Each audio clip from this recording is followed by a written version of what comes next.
Rekonstruksi pembunuhan Kadus 12 Pematang Jati, Desa Mendayun, Kecamatan Madang, Suku 1, digelar di halaman Polres Oku Timur. Pelaku peragakan 25 reka adegan saat cekcok hingga habisi nyawa korban. Satreskrim Polres Oku Timur menggelar rekonstruksi kasus pembunuhan terhadap Joko Margono, Kadus 12 Pematang Jati, Desa Mendayun. Dalam rekonstruksi adegan tersebut, pelaku Taufik, warga desa Karya Makmur, Kecamatan Madang, Suku 3, Kabupaten Oku Timur memperagakan 25 reka adegan.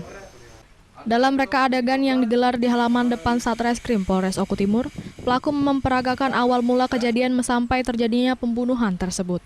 Diketahui pembunuhan yang dilakukan tersangka Taufik terhadap korbannya yang bernama Joko Margono dipicu oleh korban yang meminta sejumlah uang kepada kakak ipar pelaku sembari menggunakan kekerasan secara fisik. Saat mengetahui hal tersebut, pelaku berniat ingin meluruskan permasalahan yang terjadi antara kakak ipar pelaku dan korban.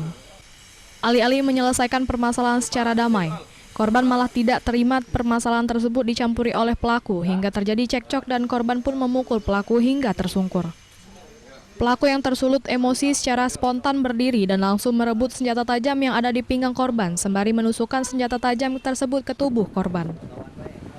Jadi tujuan rekonstruksi ini untuk memperjelas lagi dan jadi untuk kita melihat apa saja adegan-adegan yang dilakukan oleh tersangka dan apa saja yang terjadi oleh korban dan untuk menerangkan dari perkara itu sendiri. Dari Oku Timur, Jatmiko Francisco, iNews melaporkan.